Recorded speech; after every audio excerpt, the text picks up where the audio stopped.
Halo anak-anak, apa kabar? Suster berharap anak-anak semua dalam keadaan sehat. Walaupun dalam situasi pandemi ini, tapi kita selalu berusaha untuk menjadi sehat, yaitu memakai masker dan jangan lupa mencuci tangan. Oke, sekarang kita masuk pada pembelajaran yang berikut di tema kelima dan subtema 1. Tema 5 adalah pahlawanku. Subtema 1, pejuang para pahlawan. Nah, sebelum kita memulai pembelajaran kita, suster ajak kita untuk mengawalinya dengan berdoa. Kita berdoa dalam hati masing-masing. Doa dimulai.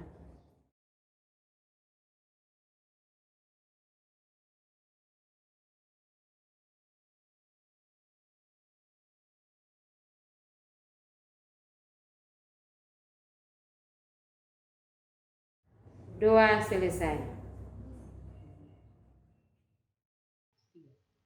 Oke anak-anak, seperti yang tadi suster katakan bahwa hari ini kita masuk pada tema 5, pahlawanku. Subtema 1, perjuangan para pahlawan. Muatan PPKN dan IPA dari Suster Paulina Kerawain DSM. Nah, tujuan pembelajaran kita, 1, setelah pembelajaran ini anak-anak diharapkan mampu menjelaskan simbol dan makna sila keempat Pancasila serta pengamalannya. 2, anak-anak mampu menjelaskan sikap-sikap yang sesuai dengan pengamalan sila keempat Pancasila. 3, anak-anak mampu menjelaskan hubungan antara sikap kepahlawanan dengan pengamalan sila Pancasila. Nah, sila keempat Pancasila berbunyi, anak-anak sudah tahu pastinya, ya, yaitu kerakyatan yang dipimpin oleh hikmat kebijaksanaan dalam permusyawaratan perwakilan. Sila keempat disimbolkan atau dilambangkan dengan kepala banteng. Makna yang terkandung dalam sila keempat Pancasila antara lain, 1, mengutamakan kepentingan bersama atau bangsa dan negara di atas kepentingan pribadi dan golongan. 2, menjunjung sikap bijak, jujur dan adil. 3, mengutamakan persatuan dan kesatuan. Keempat, tidak memaksakan kehendak kepada orang lain. 5, melaksanakan musyawarah dengan semangat kekeluargaan. 6, mengutamakan musyawarah dalam pengambilan keputusan untuk kepentingan bersama. 7, menghargai dan menghormati hasil musyawarah mufakat. 8, menerima dan melaksanakan keputusan musyawarah secara baik dengan rasa tanggung jawab. Nah, anak-anak suster minta untuk perhatikan dua gambar yang ada saat ini, ya. Gambar yang pertama ada 3 anak, ya. Sedangkan gambar yang kedua ada sekitar 9 orang, ya. 7 anak dan 2 guru atau 2 teman yang ada di depan. Anak-anak bisa melihat dari situ. Nah, gambar manakah yang mencerminkan makna sila keempat Pancasila? Anak-anak bisa melihat dan menjawab dalam hati masing-masing atau menulis di bukunya masing-masing. Ya. Diskusikan atau tanyakan dengan orang tuamu. Ya. Dengan dua gambar ini anak-anak bisa tanya dengan mama dengan bapak. Ini maksudnya apa? Lalu kemudian bisa menceritakan hasil yang kamu temukan di dalam keluarga, yaitu mama, papa, kakak, adik, atau siapa saja yang berada di rumah. Oke, kegigihan Raja Purnawarman dalam meningkatkan kesejahteraan rakyatnya merupakan contoh perwujudan sila keempat Pancasila. Masih ingatkah kamu apa saja makna yang terdapat dalam sila keempat Pancasila? Pasti ya? Oke. Nah, dari nilai-nilai tersebut, manakah yang dimiliki oleh Raja Purnawarman? Hal baik apa yang dapat kamu tiru dan terapkan dalam kehidupan sehari-hari? Tanyakan atau diskusikan dengan orang tuamu.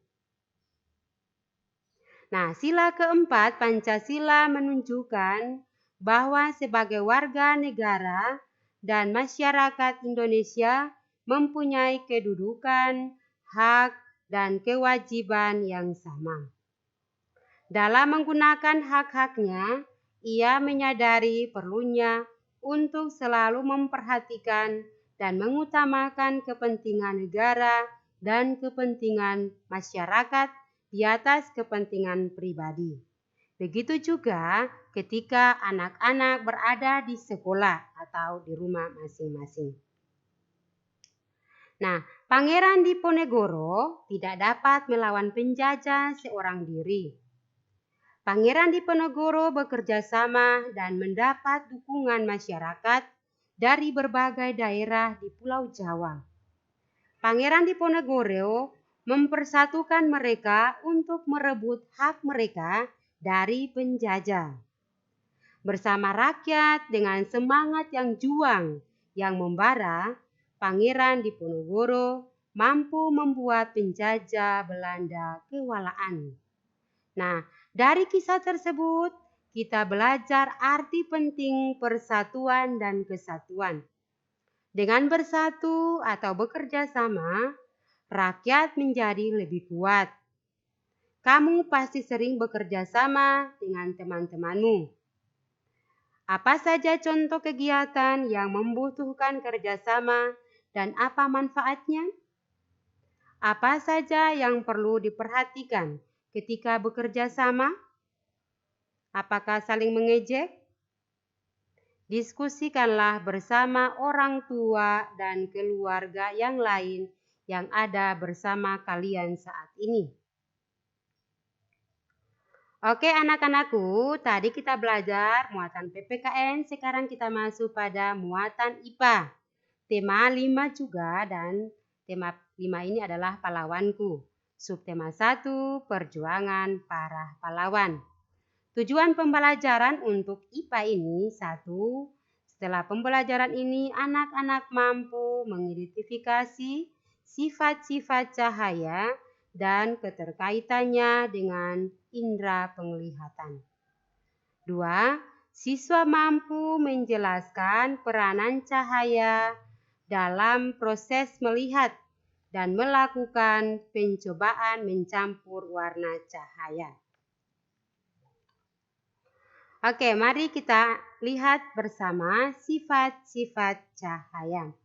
1. Cahaya merambat lurus. Bagaimana arah berkas cahaya yang terlihat pada gambar di atas?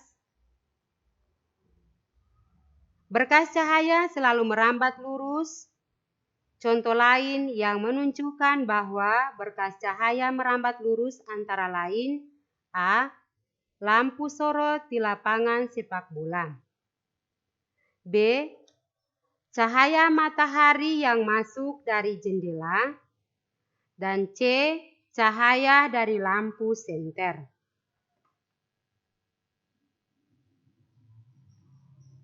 Dua, cahaya menembus benda-benda bening. Pergilah keluar rumahmu dan berjalanlah di bawah cahaya matahari. Perhatikan bayanganmu sendiri. Menurutmu, mengapa bayanganmu dapat terbentuk? Bagaimana proses terbentuknya?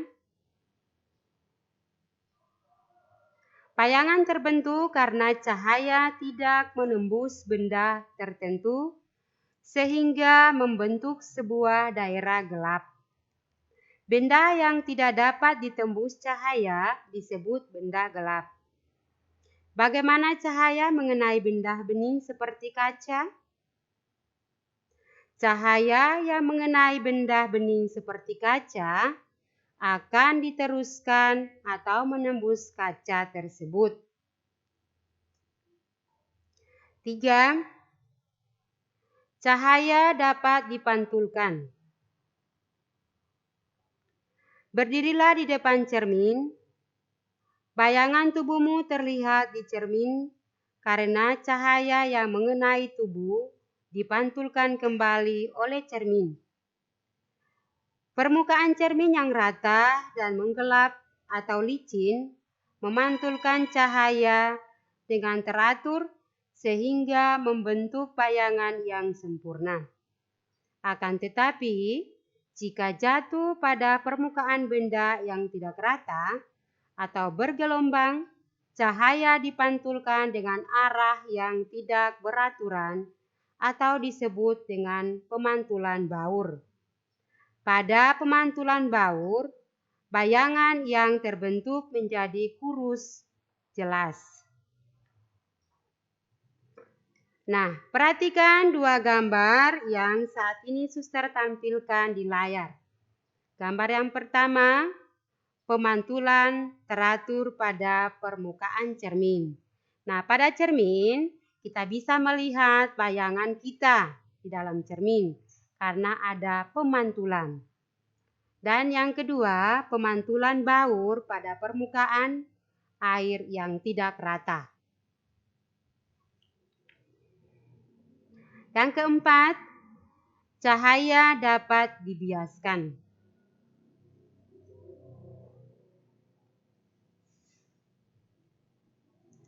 Ketika kamu melihat ke dasar kolam, seperti gambar yang tertera saat ini, dasar kolam akan terlihat lebih dangkal.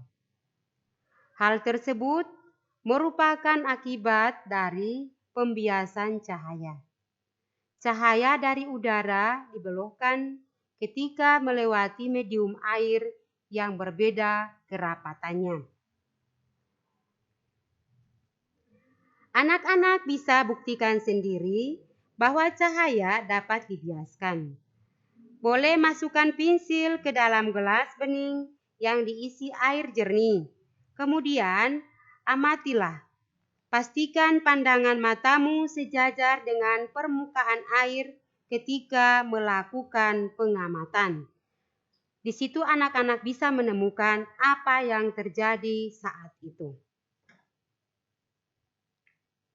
Yang kelima, cahaya dapat diuraikan. Kamu tentu pernah melihat pelangi. Pernahkah tidak? Nah, pelangi merupakan hasil penguraian cahaya putih.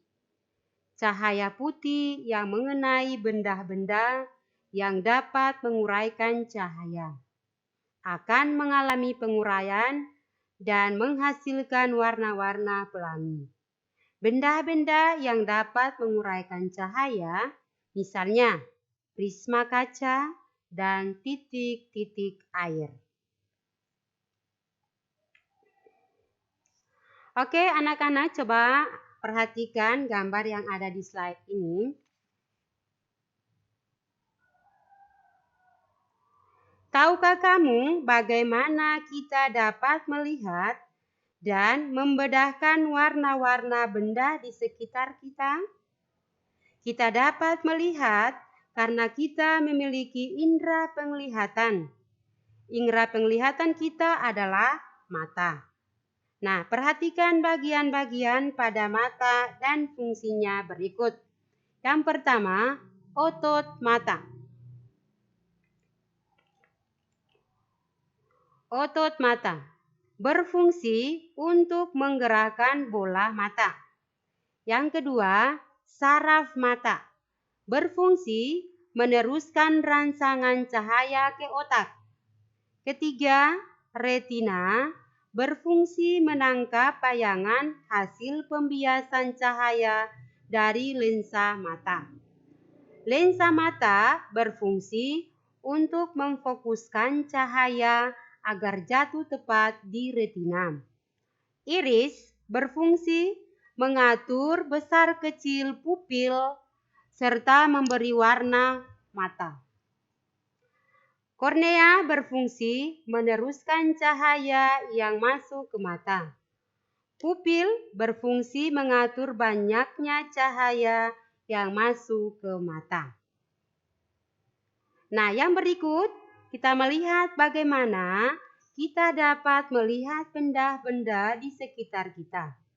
Kita dapat melihat benda karena adanya cahaya. Perhatikan gambar proses melihat berikut. 1. Benda memantulkan cahaya. 2. Cahaya masuk ke mata melalui pupil. 3. Cahaya dibiaskan oleh lensa mata. 4. Bayangan jatuh di retina menjadi terbalik. 5. Bayangan yang ditangkap retina diteruskan ke otak. Otak akan menerjemahkan bahwa benda yang kita lihat tidak terbalik. Oke, kita lihat yang berikut bagaimana kita dapat membedakan warna benda. Benda berwarna hijau memiliki pigmen berwarna hijau. Pigmen tersebut akan memantulkan cahaya berwarna hijau. Cahaya tersebut yang ditangkap oleh mata kita. Berikut proses indera penglihatan dalam melihat warna. Yang pertama, benda menyerap sebagian cahaya tertentu dan memantulkan sebagian lainnya ke dalam mata. Anak-anak bisa lihat, ada gambar di situ, cahaya yang dipantulkan benda. Nah, yang kedua, cahaya masuk ke dalam mata melalui pupil. Yang ketiga, cahaya dibiaskan oleh lensa mata dan jatuh di retina. Keempat, sel-sel di retina memberi sinyal ke otak. Dan yang kelima, otak memberi kesimpulan warna benda yang terlihat. Oke anak-anak, itu adalah pembelajaran kita dalam muatan PPKN dan IPA. Nah, sekarang sebagai tugas untuk PPKN bisa anak-anak lihat pada buku MBP 5 halaman 3 sampai 5 dan IPA MBP 5 halaman 29 sampai 31. Oke anak-anakku, pembelajaran kita pada hari ini sudah selesai. Suster mohon supaya anak-anak tetap semangat belajar di rumah. Jangan banyak bermain tetapi terus belajar supaya menjadi anak yang pintar ya, mengikuti para pahlawan yang sudah kita belajar tadi ya. Harap anak-anak bisa membantu orang tua di rumah. Jangan melawan tapi jadilah anak yang baik. Demikian pembelajaran kita pada saat ini. Terima kasih, sampai jumpa minggu depan.